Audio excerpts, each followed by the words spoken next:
जमात इस्लामी और हुकूमत के माबैन चार्टर ऑफ डिमांड पर मुज़ाकरात का मामला। हुकूमत का जमात इस्लामी की मुज़ाकराती टीम से राब्ता। ज़राए ने बताया, हुकूमत का 2 रुकनी टेक्निकल कमेटी से मुलाकात पर इसरार। जमात इस्लामी ने कहा, हमें टेक्निकल टीम से मुलाकात की ज़रूरत नहीं, हम अपने तमाम मुतालबात हुकूमती कमेटी के सामने रख चुके हैं। हुकूमती टीम मुज़ाकरात पर तैयार हो तो टेक्निकल टीम भी ले आए।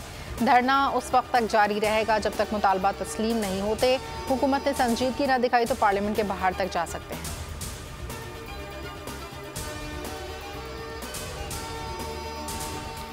बातचीत सियासी जमातों को आपस में ज़ेब देती है। फौज या इदारे बातचीत करें, ये बिल्कुल मुनासिब नहीं। पाक फौज की जानिब से मुज़ाकरात पर पहले ही 2 टोक मौक़िफ़ आ चुका।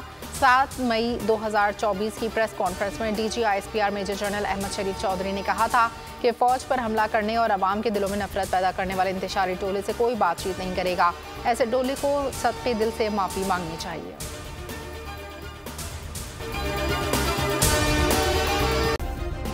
सब्सक्राइब करें और बेल दबाएं ताकि कोई खबर रह न जाए।